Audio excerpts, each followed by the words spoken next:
364-MISP-D-AR du 24 août 2011 fixant la nomenclature et les modalités de présentation et d'exécution du budget des collectivités territoriales s'avère nécessaire. Cette modification concerne les articles 11 et 12 du décret et porte sur le produit de la vente de terrain entièrement affecté à 100% au fonds d'édilité qui sera désormais réparti à parts égales entre le fonds. Pour commencer avec le Niger. Écoutez, moi j'aime beaucoup ce pays, je trouve que c'est un pays très très chaleureux et il faut rappeler que Koumba-Gawlo African Tour qui a démarré en 2005 a été présenté au Niger en 2007 déjà par un grand concert sur la place de la concertation à l'époque, donc devant l'Assemblée nationale. Et on n'a pas eu vraiment la chance de revenir dans ce pays, mon orchestre et moi, pour échanger avec mes fans. Et donc, c'est la raison pour laquelle cette année, on s'est dit, il faut que le Niger en fasse partie parce que le public le demande, parce que nos fans le demandent, mais aussi parce que les partenaires l'ont voulu. Donc, pour toutes ces raisons, on a associé le Niger à cette tournée cette année et on s'est dit on va démarrer par un pays chaleureux comme le Niger pour continuer dans les autres pays d'Afrique. Qu'est-ce que votre action peut apporter aux pays concernés, notamment le Niger? Beaucoup de choses quand on connaît les thèmes que nous développons à travers Koumba-Gawlo African Tour, parce que tout à l'heure je vous ai parlé de tous ces thèmes de sensibilisation sur la lutte contre la pauvreté, la lutte contre les mutilations génitales, la sensibilisation des jeunes à aimer plus leur pays, à œuvrer pour la paix, donc l'insécurité qui règne un peu partout en Afrique, surtout en ce moment chez nous, mais je me considère déjà comme nigérienne, voilà, chez nous au Niger, donc il est important de sensibiliser les jeunes, de ne pas se laisser emporter par ce qui se passe ailleurs, d'aimer leur pays, de se battre pour leur pays, de développer leur pays, parce que tout simplement, personne ne le fera pour nous, c'est à nous de le faire, c'est à nous de le changer. Donc je peux dire que Koumba-Gawlo African Tour, du point de vue du développement de la sensibilisation, apporte beaucoup, du point de vue économique aussi, pour la simple et bonne raison que la soirée de gala est une soirée de gala de récolte de fonds, dont tous les fonds récoltés et les bénéfices resteront au pays pour soutenir des actions de lutte contre la pauvreté. Parce qu'en partenariat avec le PNUD, qui est notre partenaire phare, toutes les recettes récoltées vont être reversées à travers le PNUD pour soutenir ensuite la fondation de la première dame, que je remercie au passage, Madame Aïssata Issoufou Mamadou, qui est comme une mère pour moi, dont nous avons envie de soutenir sa fondation Gouri Vie Meilleure, qui œuvre beaucoup pour l'éducation. Vous l'avez dit au départ, les gens étaient un peu chaleureux, je vais vous demander de dire peut-être plus. Quelles sont vos impressions, du Niger? Vraiment des impressions de satisfaction. Je suis je suis profondément touchée depuis que je suis dans ce pays par la générosité, la gentillesse, la disponibilité des hommes et des femmes que j'ai eu la chance de rencontrer depuis là. À commencer par le président de la République, son Excellence, M. Mahamadou Issoufou, qui m'a considéré comme sa fille depuis le premier jour, parce que lors de mon précédent séjour, il m'a reçu et m'a témoigné de sa solidarité, de son affection et de son engagement pour nous soutenir dans ce combat que nous menons pour l'Afrique et pour le Niger à travers la musique. Son épouse, Madame Aïssatou Mamadou Issoufou, vraiment qui m'a considéré aussi comme sa fille, toute sa famille qui m'a soutenu, son staff, tous les ministres, que ce soit le ministre des NTIC, M. Salif Labébouché, que j'appelle le parrain parce qu'il est maintenant le manager, c'est lui qui prend le téléphone, le ministre de l'équipement, le ministre du plan et du développement qui œuvre beaucoup pour la lutte contre la pauvreté, M. Sissé qui nous a beaucoup soutenus, vous, les journalistes qui ne mélangez aucun effort, l'hôtel Gaïe, le ministre du tourisme, M. Alkash aussi qui s'est beaucoup mobilisé pour nous soutenir, nos partenaires Orange qui n'ont mélangé aucun effort pour que cet événement se fasse parce que tout simplement ils ont compris que c'est un événement de développement et ils sont proches de la cible et de la population et qu'ils n'ont pas seulement ce regard commercial mais ce regard d'entreprise citoyenne proche des populations. Encore une fois, merci à Orange de nous avoir soutenus dans ce projet, le PNUD qui s'est engagé à mes côtés, l'UNFPA qui s'est beaucoup engagé parce que la cause des femmes aussi les concerne beaucoup et enfin tous nos partenaires parce que quand on cite forcément on oublie des personnes, voilà, et cela peut vexer, mais sachez le Niger que je vous aime beaucoup, Ina Sonko Nagodi Fondogoy. Je vous remercie beaucoup. Merci. Nagodi et Fondogoy aussi. Restez avec nous pour sur la suite de cette édition. L'Afrique du Sud vient de mettre à la disposition de notre pays un important don composé d'engrais, de biopesticides et autres équipements. La cérémonie de réception a eu lieu en présence du ministre de l'Agriculture et de nos reporters Seyni Ismaïla Ibrahim et Issouf Samela. En fait, cette cérémonie est la concrétisation de l'assistance humanitaire promise au Niger par la ministre sud-africaine des Relations internationales et de la coopération. C'était en marge de la rencontre de paix et de sécurité de l'Union africaine en mars 2012 à Bamako. D'avoir cette assistance ou cette donation, l'Afrique du Sud voudrait bien dire à notre pays que nous sommes tous des frères, des pays frères, et que nous devrions nous entraider. Le succès de l'Afrique du Sud pour eux dans leur tête, ça dépendra du succès des autres pays qui sont autour. Il ne sert à rien que l'Afrique du Sud devienne un pays qui fait bon vivre pendant que les autres pays frères qui sont à côté soient des pays pauvres.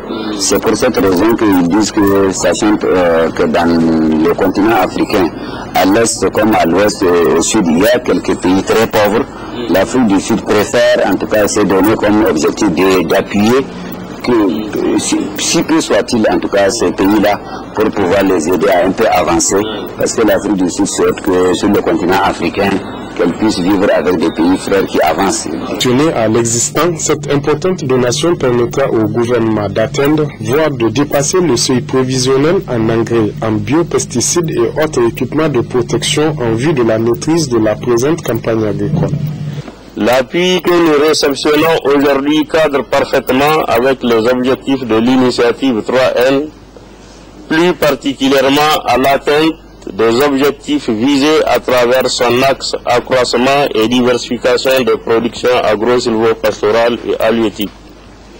Soyez assurés, Excellence, que cet important appui va permettre à nos vaillants producteurs, dès cette campagne agricole 2013-2014, d'améliorer de manière substantielle le rendement des cultures pluviales en assurant leur fertilisation et leur protection contre les ravageurs, tout en respectant notre environnement et en préservant la santé des manipulateurs et de toute la population de notre pays. Ce don est en effet composé de 3 types d'engrais, à savoir l'urée, le NPK et le DAP, soit un total de 864 tonnes 250. Pour les biopesticides et les équipements de protection, 5 kg de Green Muscle et de 2500 litres de solvant destinés à la lutte contre les acridiens, 12 000 paires de gants, 3 000 paires de bottes, 12 000 casques, 6 020 combinaisons de protection, 12 000 paires de lunettes, 11 100 masques avec 12 000 cartouches de recharge. La mission d'inspection du ministère en charge de l'éducation nationale, conduite par le conseiller technique Soleil Ibrahim, a rencontré hier au gouvernorat d'Ottawa les opérateurs économiques et entrepreneurs impliqués dans la construction des classes au niveau de la région d'Ottawa. Compte rendu Yazir Abiou et Mohamed El Mokhtar. En ce qui concerne les travaux qui ont été exécutés, nous avons constaté que il y a 419 classes au titre de l'année 2012 qui ont déjà été exécutées pour la région. Il y a 400 classes au titre de l'année 2013 dont justement le déploiement de BAO a débuté aujourd'hui mené à Pifa. Nous sommes là, le dossier d'appel d'offres pour les 400 classes au titre de l'année 2013. Alors, en ce qui concerne les travaux déjà exécutés, Ottawa ne peut pas rester à reste, ne pas laisser à reste parce qu'elle occupe un poste, un rang, j'allais dire, honorable. Mais nous avons dit, aussi bien qu'ils sont à féliciter, ils sont à encourager, mais surtout à prendre l'ampleur de ce qui les attend de manière positive, car il y a aussi 1200 autres classes qui sont programmées au titre des accords pour les 3 années à venir de 7500 classes, Tawa à 1200. Et ça, c'est le partenariat mondial, n'est-ce pas, de l'éducation qui nous ont fait, si vous voulez, cet octroi de ces classes. Ça veut dire que Tawa, aussi bien qu'ils ont eu à exécuter de manière convenable les 400 classes, les 400 autres qui viennent d'être déployés, ils ont tout intérêt, n'est-ce pas, effectivement, à conduire convenablement les travaux dans la perspective justement d'acquérir, d'être adjudicateur des marchés pour les 1200 pour les 3 années. Donc ça serait une prouesse, n'est-ce pas, positive pour toute la région. S'agissant maintenant de problèmes que nous avons rencontrés, nous avons évoqué un certain nombre de difficultés, notamment liées au paiement des décomptes. Mais là, on les a rassurés qu'actuellement, qu'il y a des décomptes qui sont en cours, n'est-ce pas, de transmission au niveau de chaque région. Ça serait véritablement un ouf de soulagement compte tenu des problèmes de décompte qu'ils ont soulevés. De notre côté, nous avons relevé un certain nombre de problèmes, notamment la qualité de la construction des classes, mais également la mise en place, conformément à l'engagement qu'ils ont pris dans les DAO, du matériel adéquat, du personnel qualifié, susceptible de permettre de conduire convenablement les travaux. Ça, ce sont entre autres des problèmes sur lesquels nous avons échangé et qu'on est tombé d'accord sur la nécessité justement que chacun assume sa part de responsabilité conformément aux clauses contractuelles contenues dans le DAO. Il va sans dire que cela nécessite une véritable détermination, une volonté d'être à la hauteur de ses responsabilités. Et ça aussi, nous sommes compris et c'est à l'honneur de tout le monde. Il y a également le problème de retard, de non-respect de délai d'exécution des travaux, pour certains, je dis bien. Là également, l'attention a été attirée des uns et des autres sur ces problèmes. Nous avons également échangé sur des problèmes techniques. Et les techniciens, aussi bien qui sont avec nous, que les techniciens sur place, qui sont des techniciens chevronnés ici au niveau de la région de Tawa, ont également donné de plus amples informations pour aplanir certains problèmes d'incompréhension. Mais il faut également noter qu'il y a eu le directeur régional des impôts et le directeur de trésorerie régional qui sont chacun, à son tour, donné de plus amples informations pour satisfaire, n'est-ce pas, les préoccupations des uns et des autres. En tout cas, nous partons satisfaits de cette rencontre et nous allons rendre compte, n'est-ce pas, à Madame la ministre de l'Éducation nationale, de l'alphabétisation et de la promotion de langue nationale, conformément donc à notre cahier de charges. Je vous remercie. En mission de travail à Maradi, le conseiller aux affaires sociales, culturelles et sportives du président de la République, Alibert Abdou, a effectué des visites dans la ville de Maradi. Objectif s'inquiéter de l'état des maisons et des conditions de vie de la population, compte rendu Sanoussi Garba et Moussa Jariri. Venu pour prendre part à la deuxième édition de la fête communale de solidarité à l'endroit des personnes en situation de handicap qui a lieu désormais chaque année à Maradi, le conseiller du président de la République, Alibert Abdou, a bien voulu toucher du doigt les réalités que vivent les handicapés de la ville de Maradi.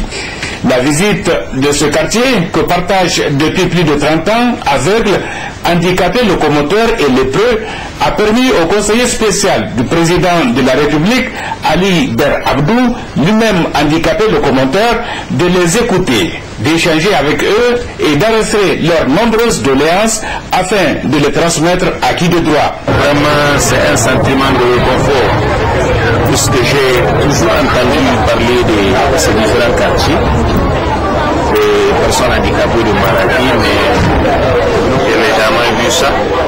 Cette visite m'a permis de voir les conditions dans lesquelles vivent ces citoyens, puisque, retenez-le bien, c'est des citoyens à part entière, qui méritent tous les égards des responsables.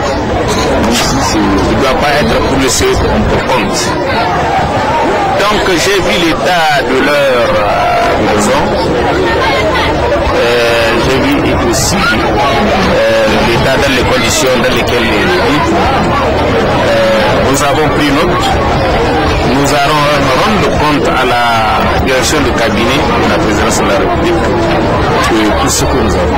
Ali Ber Abdou, qui était accompagné dans toutes ces visites par le maire, président du conseil de ville, Kassem Mohamed Mokhtar, les maires et vice-maires des arrondissements communaux 1 et 2, ainsi que par plusieurs conseillers et techniciens municipaux, a reçu un accueil chaleureux de la part des handicapés et leurs familles.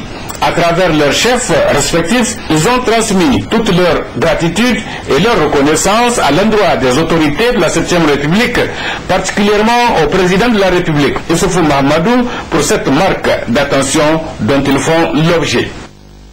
Le ministre de la Jeunesse, des Sports et de la Culture, Kounou Hassan, a présidé cet après-midi la cérémonie officielle de remise du diplôme et récompense aux meilleurs élèves et étudiants de l'Institut national de la jeunesse et des sports, INJS. Reportage Mamadou Djengare et Askou Jebrilla. Cette cérémonie marque effectivement la fin de l'année académique à l'INJS. Les meilleurs étudiants d'abord, ceux en fin de cycle, puis ceux qui passent en classe supérieure ont été récompensés par l'administration de l'Institut. Une première à l'INJS car le directeur général estime que cette cérémonie aura pour ambition d'inciter les uns et les autres à persévérer dans le travail. Aussi, Idé Moussa a solennellement présenté les différents résultats par section. L'INJS, en tant qu'opérateur de formation des cadres de la jeunesse, des sports et de la culture, s'est engagé à cultiver l'esprit de l'excellence et de rigueur à travers un encadrement et une formation de qualité. C'est pourquoi désormais, chaque année, les meilleurs élèves et étudiants seront récompensés pour inciter les autres à faire davantage. Et pour l'ensemble des sections, sur un total de 158 candidats, 136 sont admis, soit un taux de réussite de 86,07%. Pour le niveau supérieur, sur 23 candidats, 14 ont validé l'ensemble des unités d'enseignement, soit un taux de réussite de 60,86%.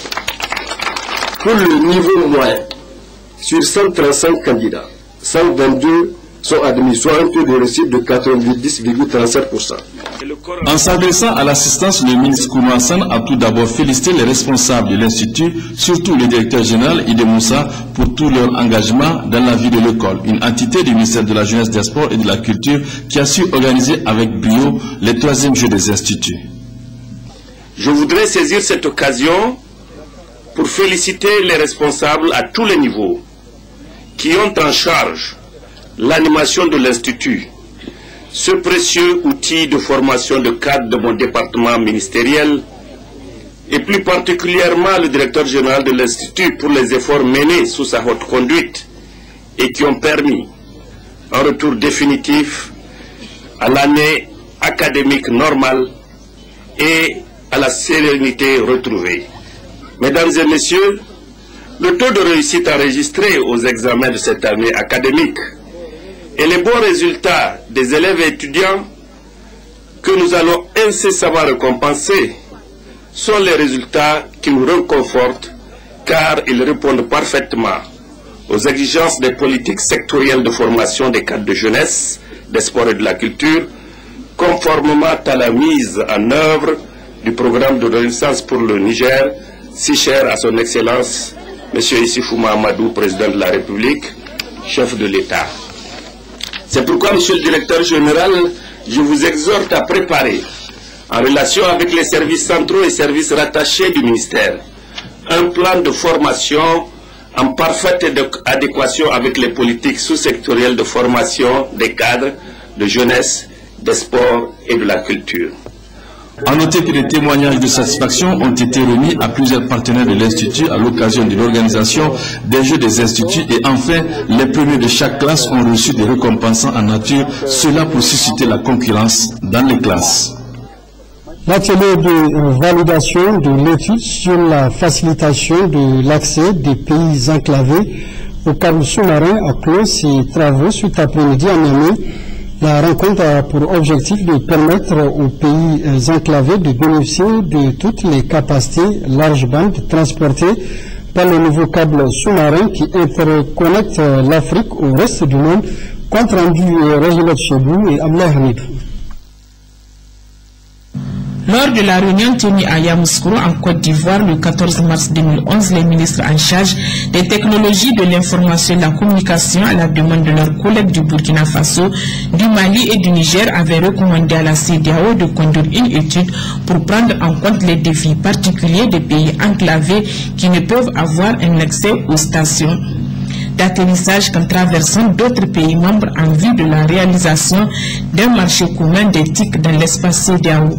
C'est donc les résultats de cette étude que les experts venus des 14 États membres de la Côte d'Ivoire ont eu à apprécier et amender au cours de cet atelier. Une étude qui sera soumise à la prochaine réunion des ministres en charge des TIC de la CEDEAO.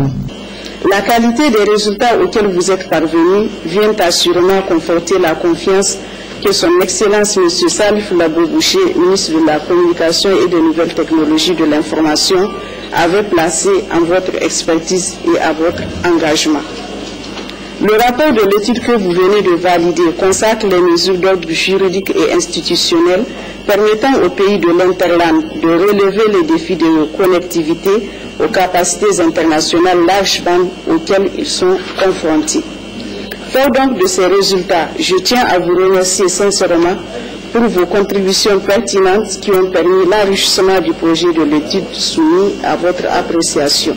Des conclusions pertinentes ont sanctionné cet atelier. À l'issue des échanges, l'atelier a retenu l'élaboration d'un projet de règlement pour encadrer notamment les tarifs du transit international des pays de l'Interland, l'organisation des négociations et conclusion des contrats, ainsi que la qualité du service. Un mécanisme de règlement des litiges impliquant les autorités de régulation des pays membres doit également être prévu par le règlement.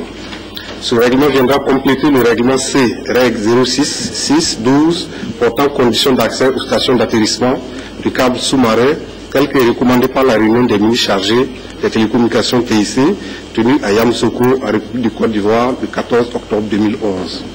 Cet atelier dotera la communauté de la CEDEAO d'un cadre harmonisé d'interconnexion et d'accès ouvert aux câbles sous-marins pour favoriser le développement d'une concurrence pérenne et équitable au profit des opérateurs et utilisateurs du secteur des télécommunications et des technologies de l'information et de la communication. Le ministère de l'Énergie et du Pétrole organise depuis ce matin, en collaboration avec le PNUD, un atelier de validation de l'étude de faisabilité d'une unité de production de briquettes de charbon, minerais et biomasse. Les précisions avec le reporter Issa Kaïssa et Mariam Adap. Au Niger, la consommation finale d'énergie est dominée par la biomasse, à savoir le bois de chauffe.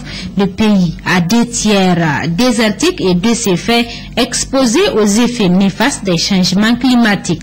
C'est donc pour réduire ou au mieux limiter les impacts négatifs de cette consommation sur notre environnement qu'une étude de faisabilité d'une unité de production de briquettes de charbon minéral et de biomasse a été réalisée.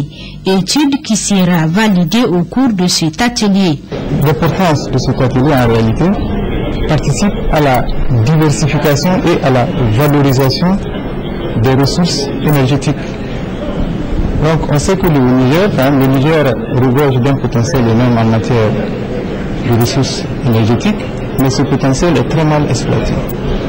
Et quand vous prenez le bilan énergétique du Niger, il apparaît que plus de 80% de la consommation nationale, c'est de la biomasse. Donc cet atelier, sa portée en réalité, c'est de venir réduire la pression sur ces ressources minéreuses et surtout offrir aux ménages un combustible de substitution beaucoup plus agréable à utiliser. Pour sa part, le secrétaire général du ministère de l'Énergie et du Pétrole a émis le vœu de voir sortir des résultats satisfaisants qui permettront de changer la tendance. Au regard de la qualité des participants à cet atelier, j'ose espérer qu'à la fin des travaux sortira un document consensuel qui tient compte des différentes observations et recommandations pertinentes. Enfin, compte tenu de l'importance accordée à l'accès aux services énergétiques dans le cadre de la mise en œuvre du plan de développement socio-économique PDS 2012-2015, j'invite toutes les institutions de coopération en général et celles de coopération scientifique et technique ici rassemblées à nous accompagner davantage. Il convient de préciser que cette étude soumise à l'appréciation des participants a été réalisée grâce à l'appui du programme des Nations Unies pour le développement et la Société nationale de carbonisation du charbon. Cet autre atelier, celui sur la validation de l'étude sur la formulation d'une stratégie de promotion et d'utilisation du gaz butane, qui lui a clos ses travaux hier après-midi, compte rendu Oumar Jamila Moudanchirou et Issa Kaïssa. Ces participants ont durant une journée échangé sur la formulation d'une stratégie de promotion et de l'utilisation du gaz butane. Ils ont également échangé sur la mise en place d'un plan d'action pour l'application de la stratégie. Après une journée d'intenses travaux, l'atelier s'est achevé sur une note de satisfaction générale.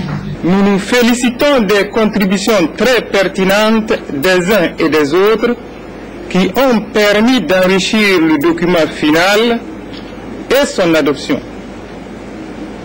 Nous pouvons dire désormais que le Niger, à travers cette stratégie, vient d'être doté d'un instrument permettant d'accélérer la butanisation du pays, dont l'objectif final est de favoriser la pénétration du gaz butane à des fins d'énergie domestique comme l'un des principaux combustibles de substitution au bois énergie.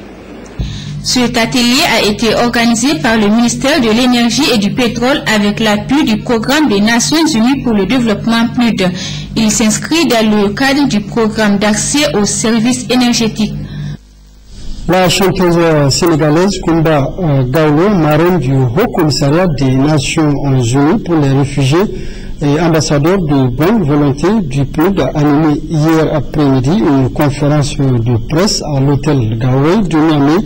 L'artiste est au Niger dans le cadre de son initiative African Tour 2013 soutenue par Orange Niger. Reportage Gérard Ablaziz et Askou Jibrilla. Présente au Niger dans le cadre de sa tournée africaine en faveur des enfants, des femmes et des démunis, la star internationale de nationalité sénégalaise, marraine du Haut Commissariat des Nations Unies pour les réfugiés et ambassadeur de bonne volonté du PNUD pour la lutte contre la pauvreté, était face à la presse hier après-midi.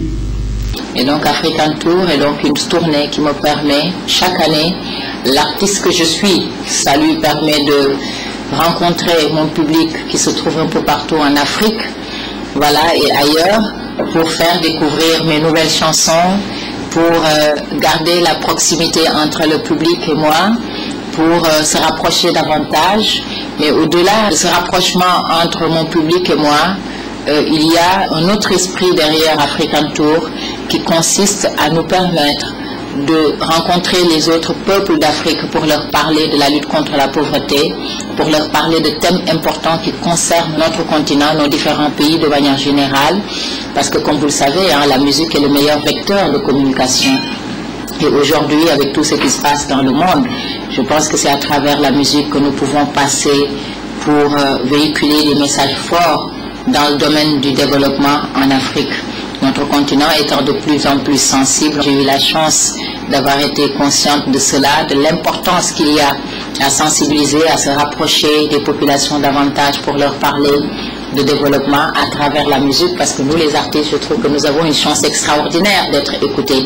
Et donc depuis lors, depuis 2007, African Tour a eu la chance de visiter beaucoup de pays tels que le Niger où nous sommes, le Burkina Faso, la Guinée-Conakry, la Côte d'Ivoire, le Mali, le Burundi, le Rwanda, comment dirais-je, la Guinée-Bissau, le Cap-Vert et bien sûr le Sénégal, mon pays. L'artiste soutenu par Orange Niger et le PUD se produira ce samedi soir à l'hôtel Gawé à 30 000 francs le prix d'entrée. Et ce dimanche à la place de la concertation. Il faut indiquer que l'engagement de Kumba Gawolo pour la cause des enfants, des femmes et des démunis est si fort qu'il a conduit la chanteuse avec le PUD à faire une sensibilisation avec sa musique et sa volonté à Boaké en Côte d'Ivoire en marge de l'instauration de la paix définitivement entre le Nord et le Sud. Après cette conférence de presse, l'artiste sénégalaise Kumba Gawolo s'est rendu au Grand Hôtel du Niamey au dîner de gala offert par Orange Niger qui fête son 5e anniversaire. Une soirée au cours de laquelle la société a procédé au lancement de Mobile Ticketing, un service d'achat de billets de voyage par la compagnie Rainbow Transport Voyageurs. Retrouvez Askou Jibrilla et Gérard Ablaziz. Il est désormais possible d'acheter son billet de voyage par voie terrestre sans se déplacer à partir de son téléphone portable. Le service innovant qui le permet, dénommé Mobile Ticketing, a été lancé hier soir au Grand Hôtel par Orange Niger, en présence de Marc Renard, directeur exécutif de la zone Afrique, Moyen-Orient, Asie du groupe Orange, et de la star Kumba Gawolo. Le Mobile Ticketing, c'est un service qui permet, à partir de son salon, de commander des tickets pour faire des voyages en utilisant notre partenaire que nous avons choisi, donc Rainbow, qui est de loin le leader du transport au Niger. Donc de sélectionner son parcours, de réserver et d'acheter directement via Orange Money sans se déplacer, en évitant ainsi les déplacements, les attentes au niveau des gares, etc. Donc c'est vraiment un service innovant et une innovation au service de la simplification des vies des populations que nous desservons ici au Niger. Pour toucher un grand nombre de personnes, Orange Niger s'est associé à la plus grande compagnie nigérienne de transport voyageurs, Rainbow Transport Voyageurs RTV. Dans la phase de pilotage, je pense bientôt dans quelques jours, ça sera généralisé pour toute la clientèle. Et on espère à ce que cette solution profite et améliore plus la clientèle pour les deux partenaires, Orange que Rainbow. Et on espère aussi à ce que facilite à notre grande clientèle l'achat du billet. Mobile Ticketing est une grande première au Niger et dans la sous-région. Il est disponible grâce à Orange Money. Il vous suffit de composer dièse 144 dièse puis option 4 et de suivre les instructions. Un bus climatisé dernière génération de Rainbow Transport Voyageurs vous attend. Orange Niger a procédé à Niamey à l'inauguration de son nouveau siège social au cours d'une cérémonie couplée à celle de la remise des gros lots de la promo anniversaire. Plusieurs lots ont été remis dans un véhicule 4x4 d'une valeur de 22 millions de francs CFA, compte rendu Sakinatou Abdou et Askou Jibrilla. Assurer un service de qualité aux clients et fournir aux Nigériens les meilleures prestations en matière de télécommunications, ce qui a motivé cet engagement du groupe France Télécom Orange à travers l'inauguration de ce siège social. Ce symbole fort d'Orange démontre à quel point cette téléphonie mobile œuvre pour l'amélioration et la création d'un cadre de proximité en matière de télécommunications. Aujourd'hui, je peux vous dire que les équipements qui sont installés là sont les plus modernes au monde. Ils sont plus modernes ceux que nous avons en Europe que ceux que nous avons un peu partout dans les autres pays africains, parce que la roue elle tourne et qu'aujourd'hui donc on a un équipement totalement moderne, donc qui va nous donner plus de capacité, qui va nous autoriser à déployer la 3G et les services qui vont avec, Orange Money, et c'est tous les systèmes de paiement qu'on met en place en ce moment pour les populations ici à Niamey, mais dans toutes les villes du pays. Une chose est de respecter le cahier des charges. Autre chose est de faire ce qu'il faut pour être au service des populations, au service du développement économique. Et nous aurons réussi. Si bien sûr, demain, nous faisons des résultats positifs, mais si également les populations nous aiment, nous choisissent et nous reconnaissent. Un geste bien apprécié par le ministre de la Communication et des Nouvelles Technologies de l'Information.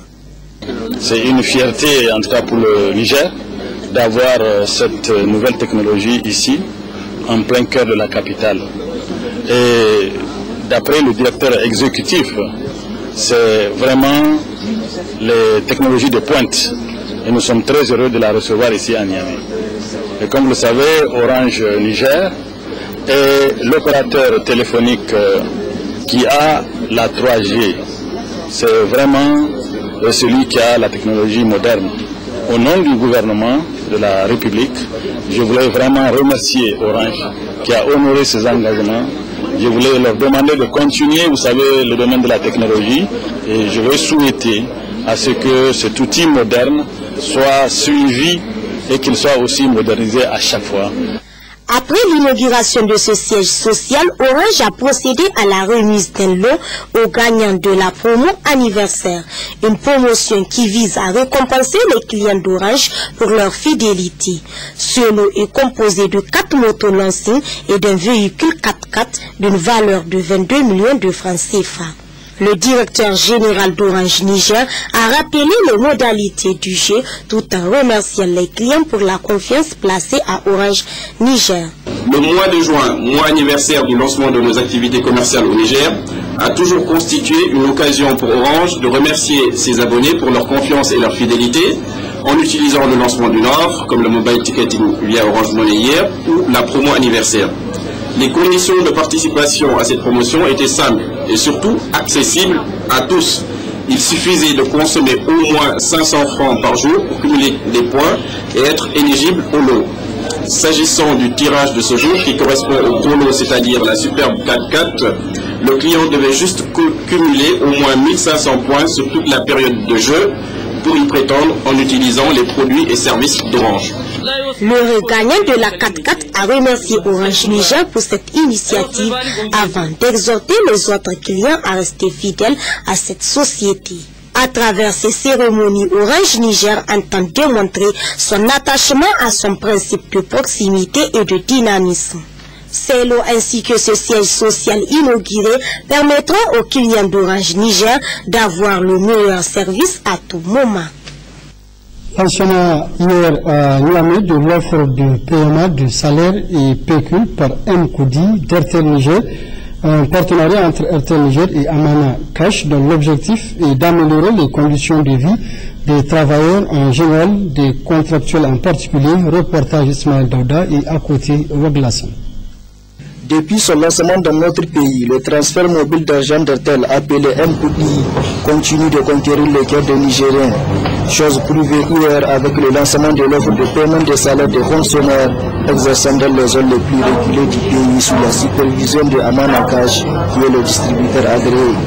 Ainsi, Amana Cash crée et exploite un réseau de distribution de ces produits M-Koudi ouvert au public sur toute l'étendue du territoire et dans ses différents et multiples usages. Cette dernière offre dont la présentation suivra est née de la bonne écoute des besoins de nos clients. Elle vient résoudre les difficultés et contraintes liées à la perception de leur salaire. Elle est aussi une confirmation de l'engagement de Amana Cash à offrir des services de proximité simples, rapides et innovants en partenariat avec Airtel Niger. L'initiative donc est une grande première au Niger et les enseignants situés dans les zones reculées sont les plus concernés. L'adhésion à Amana Cash leur permettra de gagner du temps et faire des économies. Cette innovante offre nous vient à un moment où notre département ministériel est en train de mener des réflexions en vue de diversifier les voies et les moyens pour rapprocher et faciliter les paiements des pécules de nos contractuels, particulièrement ceux exerçant en milieu rural, le plus souvent enclavé. La solution proposée par l'entreprise Amana Cash est à saluer et à encourager à plus d'un titre. Nous savons désormais qu'une solution existe pour que les pécules de nos contractuels soient payés instantanément et sans qu'ils ne connaissent les désagréments dont j'ai fait part tantôt. En ce qui concerne notre ministère, je réitère notre engagement à accompagner l'entreprise dans cette démarche noble et citoyenne. Airtel et Amana Cash ne comptent pas s'arrêter là. Ils comptent l'élargir à d'autres couches sociales tout en leur garantissant un meilleur usage. M-Koudi repose sur une technologie nouvelle et c'est un support de paiement rapide, sûr et instantané qui bénéficie de toute la confidentialité et de la sécurité. Ainsi, les agents de l'éducation nationale pourront disposer librement de leur argent qu'ils auront reçu via leur téléphone, tel un porte-monnaie. Simple, rapide et efficace, cette offre de paiement de salaire et pécule par M-Koudi d'Airtel Niger, présentée par l'entreprise Amanakash, vient ainsi révolutionner le monde de paiement dans notre pays. Elle viendra ainsi résoudre les contraintes que connaissent les fonctionnaires, surtout les contractuels dans la perception de leur salaire ou pécule. D'autre part, Airtel Niger poursuit l'identification de ses abonnés à Miami. Ce matin, les agents de la société de téléphonie mobile sont allés vers les abonnés pour leur identification, une façon de toucher le plus grand nombre d'abonnés. Reportage Mamadou Idrissa et Ablay Hamidou. Depuis la décision du ministère de la Communication instruisant les opérateurs de téléphonie mobile à faire identifier les abonnés, Airtel Niger a lancé une campagne d'identification de ses abonnés. L'identification est un acte simple et gratuit, mais difficile à faire pour certains abonnés. C'est pourquoi les responsables d'Airtel Niger ont décidé de sillonner les différents lieux publics pour faciliter la tâche aux abonnés. L'identification des clients se fait de deux manières. On a d'abord la première manière, celle qu'on utilise avec les équipes mobiles, donc c'est via le téléphone. Donc avec le téléphone, on prend toutes les informations et on enregistre surtout la pièce d'identité. Et la pièce d'identité valide. Parce que tout le problème qu'on rencontre sur le terrain, c'est ça. Tu as plein de clients qui ont des pièces, malheureusement ces pièces ne sont pas valides. Donc ce que nous recommandons dans des cas comme ça, c'est que la personne peut se faire parrainer par quelqu'un qu'il connaît qui a une pièce valide et donc ça peut passer. Okay? Et la deuxième méthode, c'est une méthode avec la machine. Donc vous allez, en règle générale, on l'a fait avec les points fixes. Donc les points fixes, vous partez, donc ils scannent vos pièces d'identité et directement ils mettent les informations sur la machine. La date limite de l'identification a été prolongée jusqu'au 25 août 2013, date à partir de laquelle l'abonné non identifié verra résilier son abonnement. Il y a eu un premier délai qui a été prolongé de 2 mois. Donc actuellement le délai qui est imparti à tout client non identifié, c'est le 25 août. Donc nous Airtel, on n'a pas baissé les bras parce que on s'est rendu compte que c'est le client même qui a un peu baissé le bras. Donc c'est pour vous dire, nous on est sortis, on est là pour vous et c'est gratuit. Les responsables, comme les équipes qu'on met sur le terrain sont là, et il y a plusieurs dispositifs qu'on a mis en place pour pouvoir identifier le maximum de clients, sinon tous les clients Airtel avant le 25 août. Cette opération d'identification permettra à Airtel Niger de montrer une fois de plus sa proximité et de fidéliser davantage sa clientèle. Pendant ce temps, à Dosso, le secrétaire général de la région a présidé la cérémonie de lancement de la reprise des activités d'identification des abonnés Airtel Niger, compte rendu Mero Abdou et Ousmane Abdou.